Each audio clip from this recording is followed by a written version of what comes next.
Welcome to TLDR Health IT, your go-to source for quick, concise, and insightful content on health IT.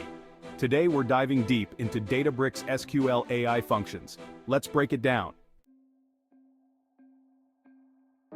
Databricks SQL AI functions leverage advanced AI and machine learning capabilities within SQL queries to enhance data analysis and insights.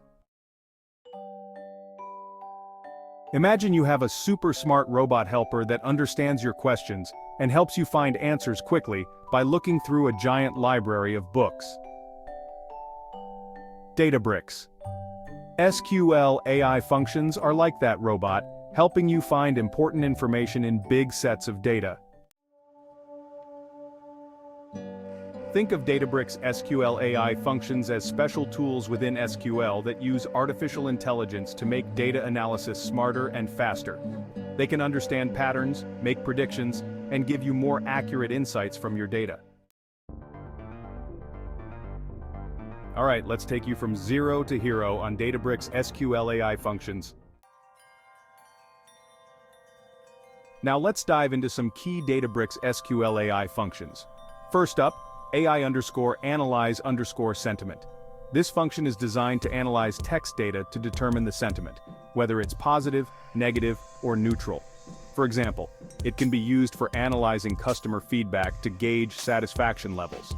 Next, we have AI_classify, which helps classify data into predefined categories using trained models, such as categorizing patient records based on diagnosis. Then, there's AI_extract, aimed at extracting specific information from text data, like pulling medication names from clinical notes. We also have AI_fix_grammar, which automatically corrects grammatical errors in text, useful for cleaning up patient survey responses for analysis. Moving on to AI_gen, this function generates human-like text based on input data, ideal for creating automated health tips for patients based on their health data. AI_mask is crucial for masking sensitive information in text data to ensure privacy, like masking patient identifiers in shared reports. Furthermore, AI_similarity measures the similarity between text data entries, which can be applied to compare patient symptoms to find similar cases. AI_summarize is great for summarizing long text data into concise summaries, such as summarizing lengthy medical records for quick review. AI_translate helps translate text data from one language to another, useful for translating patient instructions into multiple languages. Lastly, AI_query, which uses natural language processing to query databases. Let's get into some detailed insights and syntax for these functions. Firstly, this feature is in public preview. This means that while the feature is available for use, it is still in a testing phase and may undergo changes based on user feedback and further development. Public preview allows users to experiment with the feature and provide valuable insights that can help improve its functionality and performance. It's important to note that this function is not available on Databricks SQL Classic. Databricks SQL Classic is an older version of the Databricks SQL platform, and it does not support some of the newer features and functionalities that are available in the latest versions. Therefore, if you're using Databricks SQL Classic, you will need to upgrade to a more recent version to take advantage of this feature. To query endpoints that serve custom models or external models, you must enroll in the public preview by submitting the AI Functions Public Preview Enrollment Form. This form is a necessary step to gain access to the public preview features. By enrolling, you agree to participate in the testing phase and provide feedback that can help improve the feature. The enrollment process is straightforward and involves providing some basic information about your use case and agreeing to the terms and conditions of the public preview.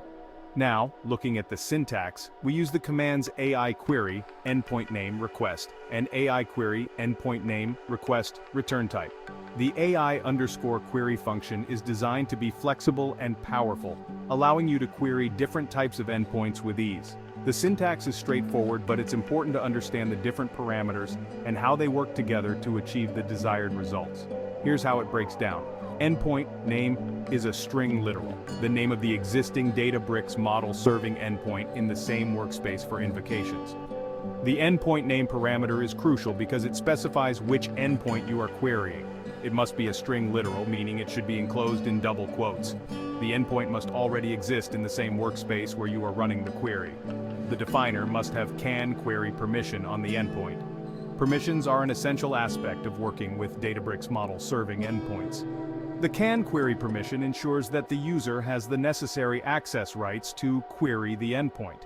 Without this permission, the query will not be executed, and you will receive an error message. Therefore, it's important to check your permissions before attempting to query an endpoint. The request is an expression, the request used to invoke the endpoint. The request parameter is the actual data or query that you are sending to the endpoint. It can be a complex expression that includes various data points and parameters. The request must be carefully crafted to ensure that it meets the requirements of the endpoint and returns the desired results. If the endpoint is an external model serving endpoint or Databricks Foundation Model API's endpoint, the request must be a string. External model serving endpoints and Databricks Foundation Model APIs have specific requirements for the request parameter. In these cases, the request must be a string, meaning it should be enclosed in double quotes. This ensures that the request is properly formatted and can be processed by the endpoint. If the endpoint is a custom model serving endpoint, the request can be a single column or a struct expression, and the struct field names should match the input feature names expected by the endpoint. Custom model serving endpoints offer more flexibility in terms of the request parameter.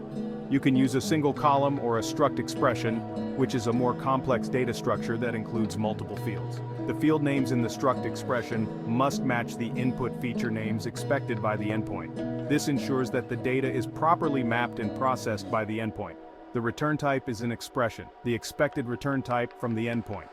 The return type parameter specifies the type of data that you expect to receive from the endpoint. It is an expression that defines the structure and format of the returned data. This parameter is important because it helps ensure that the data returned by the endpoint is properly formatted and can be easily processed by your application. This is similar to the schema parameter in the from_JSON function, which accepts both a string expression or invocation of the schema_JSON function. The schema parameter in the from_JSON function is a good analogy for understanding the return type parameter.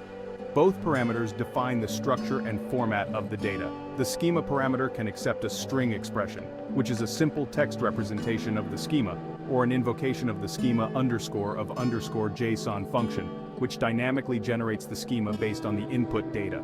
It's required for querying a custom model serving endpoint. When querying a custom model serving endpoint, the return type parameter is mandatory. This ensures that the data returned by the endpoint is properly formatted and can be easily processed by your application. Without this parameter, the query will not be executed, and you will receive an error message. The function returns the parsed response from the endpoint. After the query is executed, the function returns the parsed response from the endpoint. This response is the data that you requested, formatted according to the return type parameter. The parsed response can be used in various ways, depending on your application and use case. It can be displayed to the user, stored in a database, or used as input for further processing. For more information, you can visit the Databricks documentation on AI_query. The Databricks documentation provides detailed information on the AI_query function, including examples, best practices, and troubleshooting tips.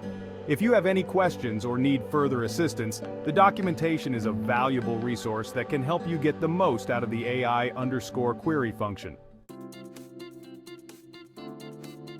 Why are Databricks SQL AI functions important? Well, let's delve into that. These functions allow for more sophisticated data analysis directly within SQL, saving time and effort. Moreover, by leveraging AI and machine learning, the insights and predictions are more accurate and reliable. Additionally, integrating AI functions within SQL queries streamlines the workflow, reducing the need for multiple tools and languages. Let's explore the key components of using Databricks SQL AI functions. First off, data preparation is crucial. Ensure your data is clean and well-structured for accurate analysis. Next is model training. Train machine learning models using your data within Databricks. Then use SQL queries to apply AI functions and derive insights from your data. Finally, it's essential to analyze the results and take action based on the insights gained.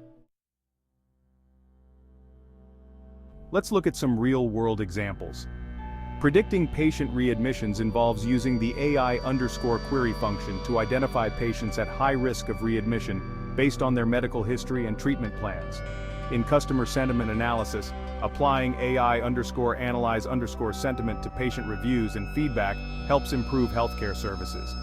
For fraud detection, anomaly detection is utilized to identify unusual billing patterns that might indicate fraud. Lastly, using time series forecasting helps predict future sales of medical supplies.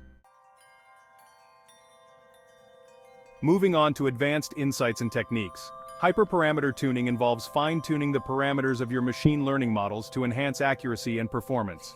Model deployment refers to deploying trained models within Databricks to make real-time predictions. Data visualization is all about visualizing the results of AI functions using Databricks' built-in visualization tools. Lastly, automated machine learning, or AutoML, leverages technology to automatically select, train, and tune machine learning models. Let's discuss the challenges and future outlook.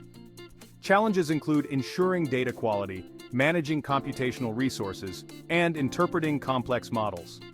The future outlook for Databricks SQL AI functions is promising, with ongoing advancements in AI, increased integration capabilities, and broader adoption across various industries.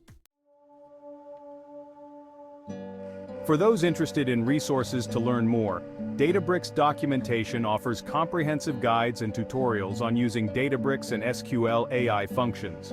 Coursera provides a course titled Machine Learning with Databricks for Hands-on Experience. For book lovers, Learning Spark by Jules S. Damji et al. And Practical Data Science with SQL by Anthony DeBarros are excellent resources. Additionally, Databricks regularly offers webinars and workshops on various topics, including AI functions. In summary, Databricks SQL AI functions are powerful tools that integrate AI capabilities directly into SQL queries, enhancing data analysis and predictive modeling. By leveraging these functions, you can gain deeper insights, improve accuracy, and streamline your data analysis workflows. Thank you for watching this deep dive into Databricks SQL AI functions. If you found this video helpful, please like, subscribe, and hit the bell icon for more insights into health IT. Have questions or topics you'd like us to cover? Leave a comment below.